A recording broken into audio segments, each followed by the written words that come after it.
Climate change is one of the most contentious issues of our time.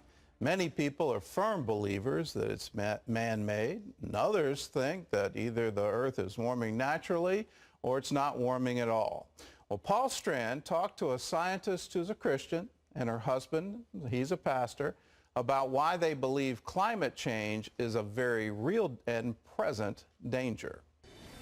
This may come as a surprise to many. Two of the more respected believers in climate change are evangelical Christians with conservative leanings, a popular pastor, and his wife, a scientist time-named one of the 100 most influential people in the world.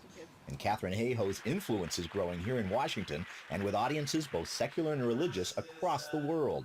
Because this particular Christian's job adds weight to her contention, there's overwhelming evidence of climate change. There's 26,500 indicators of a warming planet all around us, many of them in our own backyards. Hayhoe heads up the Climate Science Center at Texas Tech. We see our plants and our flowers and our bushes flowering earlier in the year. We see birds and animals and insects much further north than they've ever been before. We see that sea level is rising, glaciers are melting, our weather patterns are changing. CBN News talked to Hayhoe and her husband, Pastor Andrew Farley, in his home state of Virginia. Growing up there, he considered global warming an environmental fad. Whether it's save the whales or hug the trees or eat granola, wear hemp. Farley and his bride fought over climate science for about 2 years. And I would even go to climate denier websites and find all the ammunition that I could find and come back to her and say, but honey, what about this and what about that? The evidence Hayhoe and others had of a definite radical spike in temperatures and carbon dioxide finally got to Farley. Her determination to show me the facts, and then, quite frankly, going to NASA's website and looking at global temperature over the last 200 years and just saying, look what's happened, here's this spike, it's undeniable. Either all of NASA is duped or, maybe there's some validity to this thing. The other day on Capitol Hill, some 400 moms and their kids gathered for a play-in protest against climate change and carbon pollution.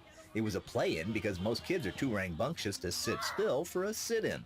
Their moms were saying energy restrictions they see as reasonable could reduce some 150,000 asthma attacks a year among children and up to 6,600 premature deaths. It's concern for kids like these and their own that has Hayhoe and Farley anxious to see the world do something. Often people think that we really only care about this climate change thing maybe because of the polar bear. But Hayhoe says global warming is hurting, even killing thousands of people now, like causing stronger, longer heat waves. In 2003, there was a heat wave in Europe that led to 70,000 premature deaths. That's 70,000 people died who would not have died otherwise because that heat wave was so extreme. And stronger, frequent rainfalls leading to more flooding. The air is warmer, more water evaporates out of the ocean and lakes and rivers. When a storm comes along, as it always does naturally, there's more water vapor available for that storm to pick up and dump on us. We're also seeing that hurricanes are getting not more frequent, but stronger because they get all their energy from warm ocean water. And in the future, she sees trouble coming for millions, especially those on coastlines. There are nearly 300 million people who will lose their land as sea level rises this century. Her frequent public appearances, reasonable arguments, and down-to-earth style have led some to say Hayhoe's the best communicator about climate change in the world. She is at the intersection of science and faith. She's bringing her expertise in the science field, and she's bringing her faith in Jesus Christ, and she's saying, hey, Christians, this thing, this time is actually real, and we need to be doing something about it. Hayhoe works to rule out natural suspects that could warm the earth, like the sun has done in the past. For the last 40 or 50 years or so, the sun's energy has been going down while our Earth's temperature has been going up. How about the natural cycles that happen over centuries? The next thing that should be happening on that time scale is another ice age. But we're getting warmer and warmer. As she points to her number one suspect, you see the evangelical in this scientist and child of missionaries come alive. When we burn coal and oil and natural gas, it releases that carbon trapped in those fuels into the atmosphere. And in the atmosphere, we already have this amazing natural blanket that God has designed for our planet that keeps us almost 60 degrees warmer than we would be otherwise. When putting all that extra carbon dioxide into the atmosphere, we're adding to that blanket. We're overheating. That's what we're doing to our planet. Pastor Farley says Christians are scripturally bound as God's stewards of the earth to take action if two things are true. Is this happening, and are we contributing to it? And those answers are yes and yes. Hayhoe suggests fighting globally for practices and methods that reduce carbon emissions and then reducing your own carbon footprint. You can start simply. If every home in the entire United States replaced just one light bulb with a new LED, that would be like taking 1 million cars off the road. And we would each save $30 in electricity over the lifetime of the bulb, even taking into account the fact that the bulb costs more than a regular one. Then just keep encouraging yourself and others to reduce carbon output. Like with commuting. Mix it up sometimes. Work from home, carpool, take public transport, or bike. I've been commuting like this happily for 42 years now.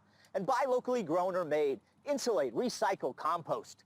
Even if Farley and Hayhoe are wrong about global warming, you'll at least make for a cleaner, healthier planet. Paul Strand, CBN News, Washington. And Paul's been practicing what he preaches for a long time. He's been bicycling to work, yes, for 42 years. Just take some practical steps.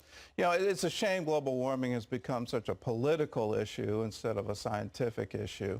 And you can debate a lot about the hockey stick charts about global warming, but here's another hockey stick chart that there's no debate about, and that is the rise of exterminations on our planet, where whole species are being completely wiped out.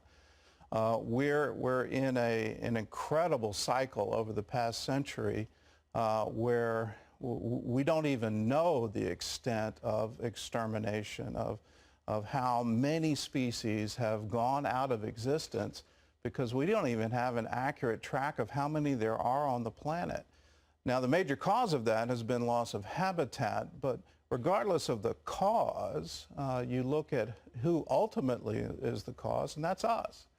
So imagine if you were a parent and you built a wonderful garden and you went away for a while and you left it to your kids to take care of. Maybe you'd expect they wouldn't water the plants, or they might let the grass grow a little long, but you wouldn't expect them to completely wipe it out. And right now, what we're doing is wiping out whole species. And we need to change. We need to get smarter about how we live together on this planet. It's the only one we have. There isn't a planet B.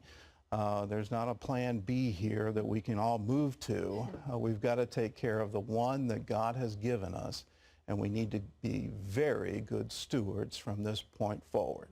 Well, Katharine Hayhoe has a lot more to say about climate change and Christian responsibility. You can watch her full-length lectures on her YouTube channel. That's the link, and you can find that link on our website at cbnnews.com. Wendy? Paul Strand is my new hero. He's your new hero? Actually, he's been You're my going to hero start for a while. bicycling to work?